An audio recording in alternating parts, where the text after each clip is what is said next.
Hello friends, இது Friday afternoon. இன்றைக்கி பூஜைக்கு நான் எப்படி ப்ரிப்பேர் பண்ணுறேங்கிறத பார்க்கலாம் வாங்க. மோஸ்ட்லி நான் ரோபோ வேக்யூம் தான் ஆன் பண்ணி விடுவேன். பட் நேற்றுக்கு ஆரஞ்செல்லாம் தரையில் தேய்ச்சி வச்சுருந்தா பாப்பா, அதனால் நம்மளே மோப் போட்டுடலாம் அப்படின்னு சொல்லி பண்ணிகிட்ருக்கேன். அதையும் டிஸ்டர்ப் பண்ணிகிட்டே இருக்கா பாருங்கள். நான் என்ன வேலை செஞ்சாலும் அதை அவள் தான் செய்வேன் அப்படின்னு சொல்லி என் பின்னாடியே அலைவா. மோஸ்ட்லி நான் காலையிலே மோப் போட்டுருவேன். இன்றைக்கி சீக்கிரமாகவே எந்திரிச்சிட்டா. சரி, அவளை தூங்க வச்சுட்டு மதியம் போட்டுக்கலான்னு நினச்சா. நானும் 2 ஹவர்ஸாக ட்ரை பண்ணுறேன், தூங்கலை. இப்போ 4 o'clock ஆயிடுச்சு. ஸ்டில் தூங்காமல் என் பின்னாடியே சுற்றிட்டு இருக்கா.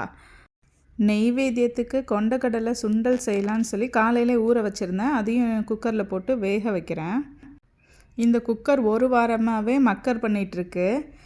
சைடு வழியாக ப்ரெஷர் லீக் ஆகிக்கிட்டே இருக்குது. நானும் கேஸ்கெட்லாம் ஃப்ரீசரில் வச்சு ட்ரை பண்ணி பார்த்துட்டேன். ஸ்டில் கொஞ்சம் பிரச்சனையாக தான் இருக்குது. அப்பப்போ பிரச்சனை பண்ணுது.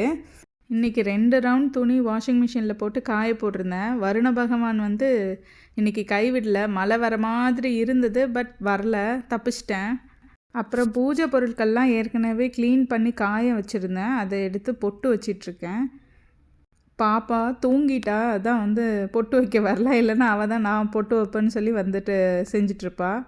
குபேர விளக்குக்கு பச்சை கலர் திரி போட்டால் நல்லதுன்னு கேள்விப்பட்டேன். அதனால் அதுக்கு பச்சை கலர் திரியும், நார்மல் பஞ்சு திரி காமாட்சி விளக்குக்கும் குலதெய்வ விளக்குக்கும் போட்டுட்ருக்கேன்.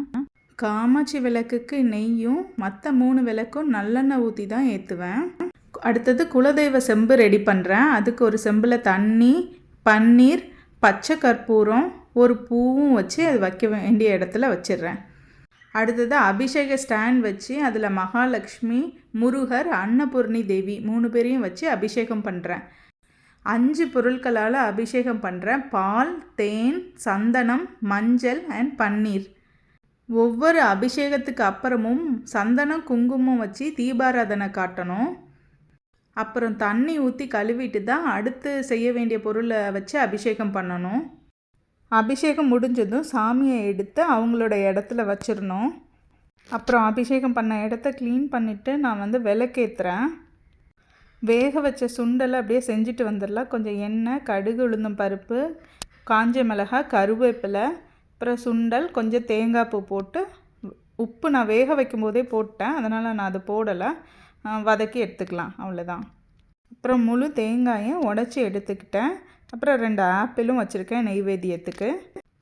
அப்புறம் காயின் வச்சு 108 மகாலட்சுமி போற்றி சொன்னேன். அப்புறம் கந்த சஷ்டி கவசம் பாடி தீபாராதனை பண்ணி பூஜையை முடிச்சிட்டேன். இந்த வீடியோ பிடிச்சிருந்தா லைக் பண்ணுங்கள், ஷேர் பண்ணுங்கள், சப்ஸ்கிரைப் பண்ணுங்கள். தேங்க்யூ.